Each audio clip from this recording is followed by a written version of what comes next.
Hey everyone, it's Miss Matthews. Today we're going to be looking at the rise of nationalism, first in Europe, but we will see that this sort of travels, this ideology travels all over the world. So questions to consider in this PowerPoint, in this video. What is nationalism? What is a nation state? And then what are the positive and negative effects of nationalism? Only two key terms in this presentation, but keep an eye out for them. So some background information before we start talking about nationalism.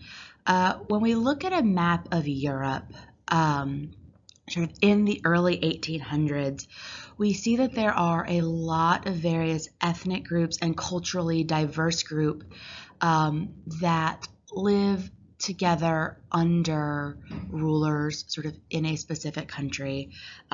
We sort of see Poland, which was sort of an independent country for a long time. Poland ends up getting split between Russia, Prussia, and Austria sort of three different times.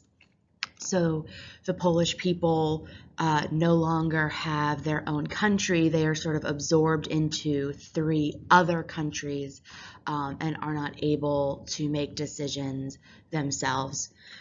We see that the Holy Roman Empire is a very complex group of territories that's sort of made up of a lot of different ethnic groups before it eventually dissolves in 1806. But it's sort of a very loose confederation or group of smaller states and city-states that are sort of under one ruler, but those groups of people are all very different from each other. And then finally, looking ahead, Austria-Hungary and the Balkans before World War II, they're all sort of ruled by one person, but there are many different cultural groups that sort of live within those borders. And as we're going to see, the revolutions that sort of start in the United States and then move to France and elsewhere in Europe, these groups of people start to think and be influenced by these revolutions and start to think that maybe they should be able to govern themselves and make decisions that are best for them rather than be part of sort of a larger country. So this is a map of Europe in 1812, and in 1812, Napoleon and the French sort of had a strong foothold in what we now think of as Western and Eastern Europe. Everything within the bright pink line is under Napoleon's control in 1812. So lots of different, he sort of takes over a lot of different countries, has a lot of influence in a lot of different countries. And by the time Napoleon falls, we're going to see that Europe comes together to try and make sure that something like this never happens again. So by 1815, Napoleon has fallen, and Europe comes together to try and draw borders that will sort of keep the peace and keep any one country from becoming more powerful than any other. So we see that Spain and France, those borders are sort of what we still see today. But if we look towards the middle of the map, we're going to see that what is now Germany and Belgium,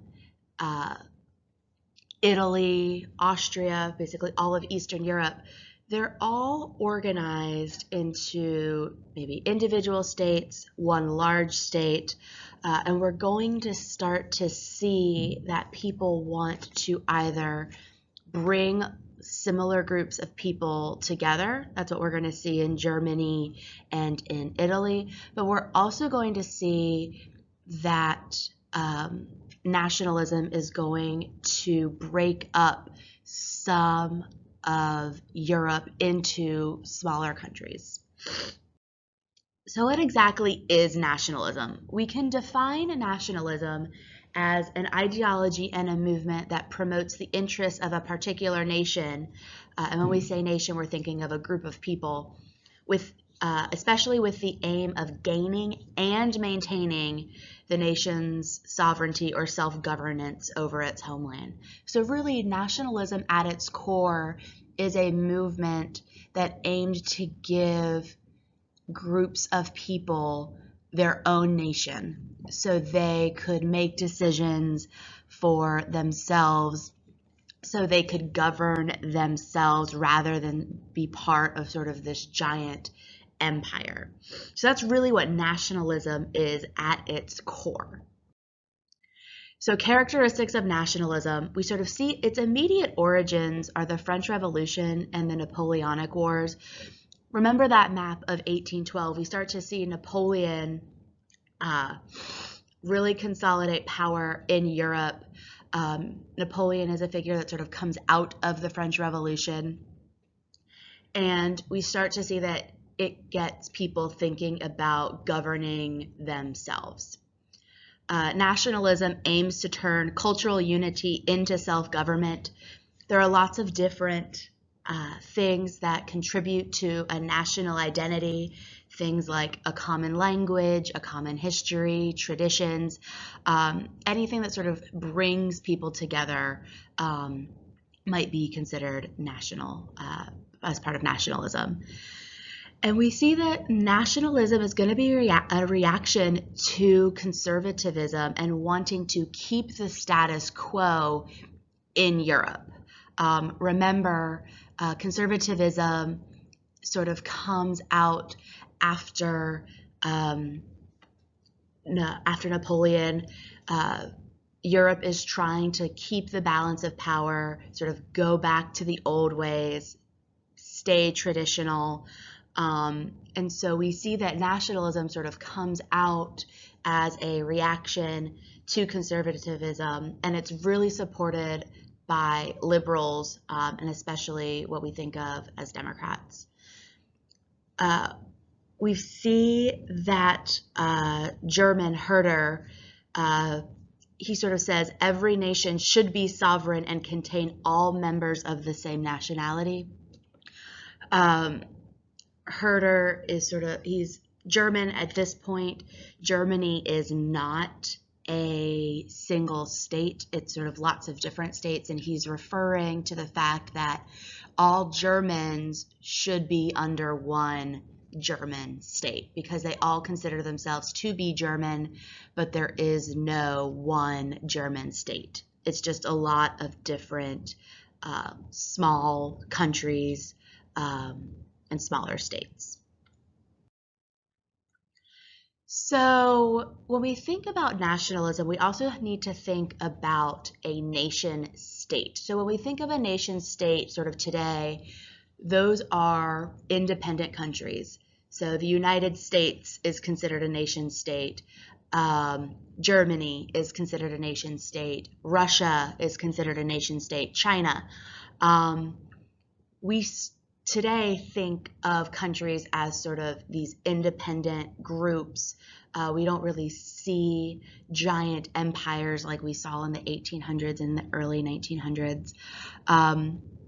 But we see that political governments are sort of one of two things before 1860. They're either sort of small states comprising of fragments of a nation. So what we see in Germany, there are many small German states that are all independent.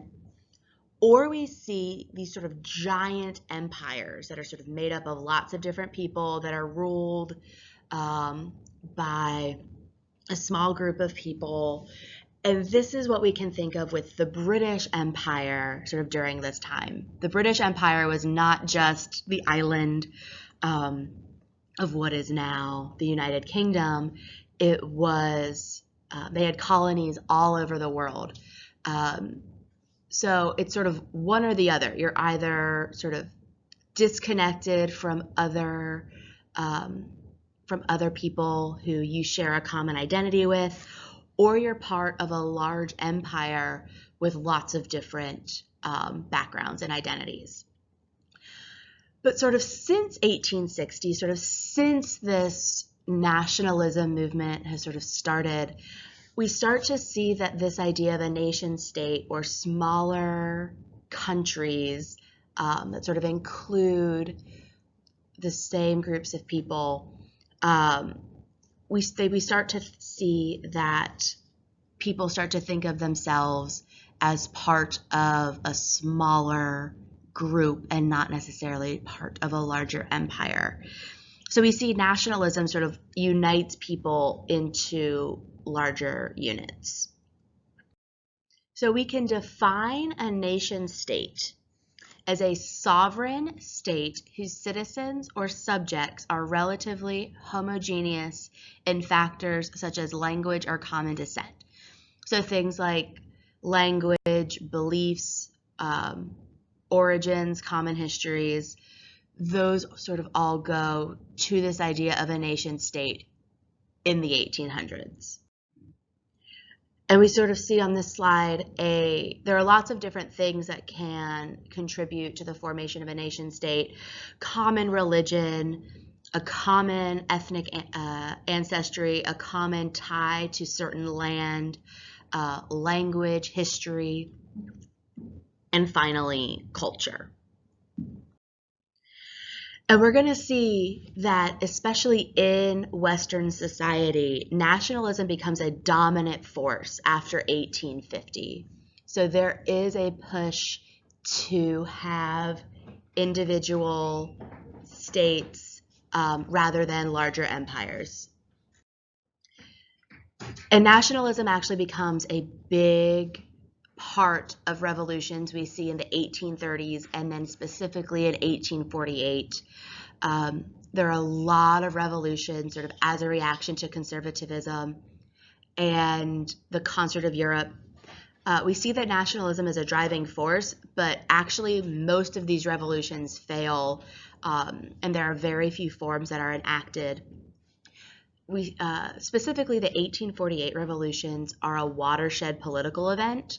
Out of all of the countries we now think of in Europe, only Britain and Russia sort of avoided these revolutions. And even though the 1848 revolutions all failed, we start to see that those who are pushing for smaller nation states, they start to see that they need something a little bit more than that nationalism, than that idealism, to accomplish their goals of becoming smaller nation states. So some positive effects of nationalism, we see that people within a nation overcome their differences sort of for the common good. There is an overthrow of colonial rule. We start to see the rise of various democratic governments in nations throughout the world. And we also see that this helps competition among nations when it comes to scientific and technological advances. So there are some positive effects of nationalism, but we also see that there are some negative effects. We start to see that even though there might be a majority of people who are pushing to have a nation state, there are still minority cultures that are impacted. We do see some forced assimilation of minority cultures with nationalism. We see that sort of there is ethnic cleansing and possible genocide, like we see in Bosnia in the 1990s. We see that there are individuals who take this idea of nationalism and sort of use it to put forth idealism that is incredibly nationalistic and harmful. The sort of best example of this is what we see in Nazi Germany before and during World War II. And then finally, While that some competition might lead to technological advances, is also competition for resources, and we'll see that sometimes that leads to warfare. So lots of positive and negative effects with nationalism. So some key takeaways: nationalism is the idea that similar groups of people should have the right to govern themselves, and that's really what it is at its core. We sort of see that it changes over time, but that really is what it is at its core. And nationalism becomes a dominant force in Western society after 1850. All right, thanks so much. I will talk to you later.